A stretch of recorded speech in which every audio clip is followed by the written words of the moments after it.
Netflix has banned its password sharing. Ladies and gentlemen and the students of business, market से एक बहुत बड़ी news निकल कर आती है कि OTT platform, one of the biggest OTT platforms in the world, that is Netflix, ने अपने यूजर्स के लिए अब अपना पासवर्ड को शेयर करना बैन कर दिया है।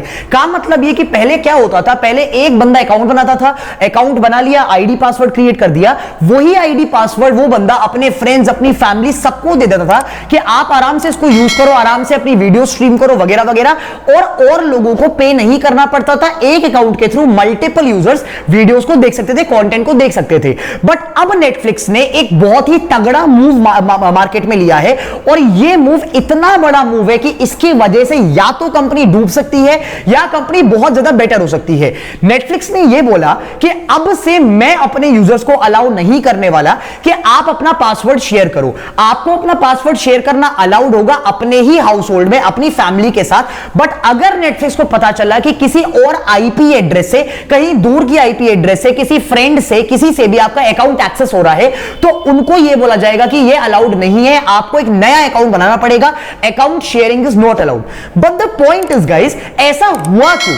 पहली बात तो यह सोचने वाली है कि नेटफ्लिक्स एक इतनी बड़ी टेक कंपनी है, बिलियंस ऑफ डॉलर्स, इतना बड़ा स्टाफ, क्या नेटफ्लिक्स को कभी पता नहीं चलता था कि हम लोग अपना पासवर्ड शेयर कर रहे हैं? और पता चलता था, इसके बावजूद नेटफ्लिक्स कैसे अलाउ करता था? इसका मतलब तो यह कि नेटफ्लिक्स अपना खुद का रेवेन्यू खत्म कर रहा था। गाइस, आज की वीडियो में एक बहुत डिटेल्ड बिजनेस एनालिसिस होने वाला है। मैं आपको एक बहुत बड़ी एक स्टार्टअप की थ्योरी बताऊंगा, how actually do this tech startups work, और इसके पीछे का ड्रामा, इसके पीछे का नेटफ्लिक्स का पासवर्ड इस टाइम पर बैन करने का जो शेयरिंग ऑफ पासवर्ड्स है, नेटफ्लिक्स ने एक्जैक्टली बैन करा क्यों, इसके पीछे का एक बहुत बड़ी बिजनेस थ्योरी है, जिसके बारे में आज की वीडियो में बात करेंगे। Ladies and gentleman and the students of business, जब एक बिजनेस मार्केट में नया नया आता है, स्पेशली टेक बिजनेस जब मार्केट में आता है, तो वो बिजनेस ना 3 फेजेस में काम करता है। ठीक है, इसको ध्यान से सुनना, ये एक बहुत बड़ी केस स्टडी है, बहुत अच्छा एनालिसिस है। एक बिजनेस जब मार्केट में नई एंट्री लेता है, एक स्टार्टअप जब मार्केट में नई एंट्री लेता है, तो उस स्टार्टअप के मार्केट में जनरली 3 फेजेस होते हैं। फेज नंबर 1 यह होता है कि कंपनी एक रिवोल्यूशनरी प्रोडक्ट बनाती है, एक ऐसी सर्विस बनाती है जो कि पहले मार्केट में नहीं थी। एक ऐसा कुछ करा जाता है, टेक्नोलॉजी के थ्रू करा जाता है, प्रोडक्ट के थ्रू करा जाता है, सर्विस के थ्रू करा जाता है कि जो कि यूजर्स को इससे पहले ना मिला हो। जब नेटफ्लिक्स मार्केट में नया नया आया था, ओटीटीज में आया था, तो नेटफ्लिक्स का जो पूरा प्लेटफॉर्म था वो इतना रिवोल्यूशनरी प्लेटफॉर्म था कि किसी यूजर ने इस चीज का ऐसा कुछ पहले एक्सपीरियंस नहीं करा था कि आप एक इतने से मंथली सब्सक्रिप्शन में हजारों मूवीज, लाखों कंटेंट देख सकते हो। पहले क्या चलता था, आपने नोटिस करा होगा, पुराने जमाने में ना सीडीज होती थी, वीसीआर होता था। आप एक मूवी को रेंट पे ले सकते हो, उस मूवी को आपको इंडिविजुअली पैसा देना पड़ेगा, वो भी एक टाइम पीरियड होता था कि आपको रेंट पे लिया है तो आपको इतने टाइम की वैलिडिटी है, उसके बाद आपको वो वापस करना पड़ेगा, और सिंगल मूवी का आपका पहला पेमेंट होता था। जब नेटफ्लिक्स मार्केट में आया तो नेटफ्लिक्स की कोर प्रोपोजिशन यह थी कि हम आपको करोड़ों कंटेंट, पीस ऑफ कंटेंट दिखाएंगे, unlimited movies, unlimited dramas, unlimited serials वगैरह वगैरह, just on the basis of a single monthly subscription. This idea was so powerful and so revolutionary कि पूरी दुनिया में यह आइडिया स्प्रेड हो गया। नेटफ्लिक्स ने एक्चुअली इस चीज पर पकड़ के अपने को इतना बड़ा बूम कर दिया कि it became a multi-billion dollar company. Unlimited users, crore users Netflix के पास आ गए just because of this powerful move. वो मूव इतना रिवोल्यूशनरी था कि इससे पहले कभी हुआ नहीं था, जिसकी वजह से नेटफ्लिक्स ने एक अर्ली मूवर एडवांटेज उठा लिया और काफी सारा बड़ा यूजर बेस गैदर कर लिया। जब एक कंपनी के पास यूजर्स आ जाते हैं, मार्केट में एक रिवोल्यूशनरी प्रोडक्ट या एक रिवोल्यूशनरी सर्विस उतर जाती है, तब बिजनेस अपने एक सेकेंड फेज में आता है, जो बेसिकली एक हैबिट चेंजिंग फेज होता है, जहां पर कंपनी को बहुत सारा पैसा बर्न करना पड़ता है। आप इतनी बार कमेंट करके पूछते हैं, शौर्य भाई एक बात बताओ, ये इतने सारे स्टार्टअप्स की वीडियोस आप कवर करते हो, मुझे एक चीज समझ में नहीं आती कि स्टार्टअप्स इतना सारा पैसा बर्न क्यों करते हैं, और प्लस इन्वेस्टर्स इनको इतना पैसा देते क्यों है पानी में बहाने के लिए? गाइस, लॉजिक है, थ्योरी है।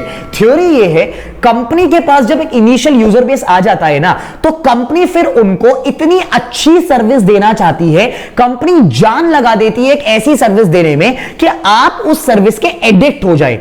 इसका मतलब क्या कि जब ओला और उबर मार्केट में आया, तो पहली बात तो मार्केट में आकर नई नई सर्विस मिली, रिवोल्यूशनरी टेक्नोलॉजी मिली कि एक ऐप के थ्रू आप बुक कर सकते हैं ride. But the second phase, उन्होंने अपने को इतना डेवलप कर लिया, आपकी लाइफस्टाइल में इतना ज्यादा उतार लिया, आपको इतना लेवल का कस्टमर सेटिस्फैक्शन दे दिया कि आपको अपनी लाइफ उन दोनों के बिना, उबर एंड ओला के बिना इमेजिन ही होनी बंद हो गई। आपका वो जो ब्रांड होता है ना, वो लाइफस्टाइल का पार्ट बन जाता है and you can not just go without that brand. The same thing applies to Netflix as well. Netflix ने इनिशियल लेवल पर यूजर्स एक्वायर कर लिया और उसके बाद नेटफ्लिक्स का सेकंड फेज शुरू हुआ, जब नेटफ्लिक्स ने हजारों करोड़ रुपए, लाखों करोड़ रुपए बर्न करे in terms of advertising, in terms of content, best quality content बनाना अपने प्लेटफॉर्म पर, बेस्ट क्वालिटी कंटेंट परचेज करना, राइट्स परचेज करना, अच्छी मूवीज परचेज करना, कि यूजर्स को हर piece of content best quality का जो किसी प्लेटफॉर्म पे नहीं मिल रहा वो नेटफ्लिक्स पे मिले, ताकि यूजर उस प्लेटफॉर्म से एडिक्ट हो जाए, उस प्लेटफॉर्म को कभी छोड़ ना पाए। This is the second phase of a business, कि बिजनेस फोकस करता है कि कैसे मैं अपने को इस बच्चे के, इस यूजर के लाइफस्टाइल पर उतार सकता हूं, इस यूजर के लाइफस्टाइल का एक कोर पार्ट बन सकता हूं। जब एक ब्रांड फाइनली आपके लाइफस्टाइल का हिस्सा बन जाता है, आप उस ऐप को, आप इस प्रोडक्ट को, आप उस सर्विस को पूरे दिन यूज कर रहे हो, मल्टीपल बार यूज कर रहे हो, हफ्ते में बहुत बार यूज कर रहे हो, उसके बाद आता है थर्ड फेज, प्रॉफिटेबिलिटी का, पैसे कमाने का फेज, जिसमें जब आपको पता है कि एक ब्रांड आपकी लाइफस्टाइल का पार्ट बन चुका है, आप उस ब्रांड के बिना नहीं जी सकते, तो आप अब उस ब्रांड के लिए ज्यादा पैसा पे करना प्रेफर करोगे। आप ना चाहते हुए भी आप उस ब्रांड को पैसा दोगे। नेटफ्लिक्स ने यही गेम करा है इस टाइम पर मार्केट में। नेटफ्लिक्स नया नया मार्केट में आया, रेवोल्यूशनरी टेक्नोलॉजी बना दी। नेटफ्लिक्स ने सेकंड फेज में यूजर्स को अपने को एक्वायर करने के लिए, स्प्रेड करने के लिए, नेटफ्लिक्स ने यह बोल दिया कि यार कोई बात नहीं, मुझे पता है कि तुम पासवर्ड शेयर करते हो। नेटफ्लिक्स खुद अपने मीम्स पोस्ट करता था कि भाई साहब पासवर्ड शेयर हो रहा है, नेटफ्लिक्स का रेवेन्यू भी कट रहा था, बट नेटफ्लिक्स को वर्ड ऑफ माउथ मार्केटिंग मिल रही थी। सारे यूजर्स भर भर कर कंटेंट देख रहे थे। आप अपने दोस्त को खुद सोच के देखो, आप अपने फ्रेंड को बोलते थे कि यार इतना बड़ा बढ़िया ड्रामा आया है, प्लीज वॉच इट, मेरा अकाउंट ले ले, नेटफ्लिक्स पर दे। आपको भी आदत पड़ी, फ्रेंड को भी आदत पड़ी, उसने 10 लोगों को और पासवर्ड दिया, उनको भी आदत पड़ी। नेटफ्लिक्स को आपने अपने कंटेंट को इतनी लाइफ में उतार लिया कि आप इस टाइम पर नेटफ्लिक्स के बिना रह नहीं सकते। और इस वजह से अब नेटफ्लिक्स ने अपना थर्ड मूव अपनाया। नेटफ्लिक्स ने यह बोला कि अब से पासवर्ड देना बंद, अब से पासवर्ड शेयरिंग बैन हो गई है। अगर आपको कंटेंट देखना है तो आपको पैसा पे करना पड़ेगा, और अब मैं पैसा कमाने वाले फेज में आ चुका हूं। And guys here is the catch, जिस मोमेंट पर नेटफ्लिक्स ने पासवर्ड बैन करे ना, शेयरिंग बैन करी, that day itself 6 million subscribers Netflix ने उसी एक दिन में गेन कर लिए। क्यों? क्योंकि यूजर्स रह ही नहीं सकते थे बिना कंटेंट के, बिना नेटफ्लिक्स के। That is the third phase of a business. कुल मिलाकर इन 3 फेजेस में एक बिजनेस बनता है, इन 3 फेजेस में एक टेक कंपनी बनती है। और इस टाइम पर नेटफ्लिक्स ने पासवर्ड शेयरिंग बैन करी, क्योंकि वो ऑलरेडी थर्ड फेज में आ चुका है। यूजर बेस बहुत तगड़ा है, लाइफस्टाइल में आपके उतर ही चुका है, तो अब आप पैसा देना माइंड नहीं करोगे। That is why Netflix has placed this major chess move in the field of business. What is your intake and your analysis on this entire case? आपको क्या मतलब समझ में आया? क्या आपको लगा कि एक राइट मूव था? क्या आपको लगा कि नेटफ्लिक्स अब अपने को मार्केट में सस्टेन कर पाएगा विद दिस मूव? क्या आपको लगता है कि यूजर्स एक्चुअली में पे करेंगे नेटफ्लिक्स के लिए, जो यूजर्स पहले पे नहीं कर रहे थे?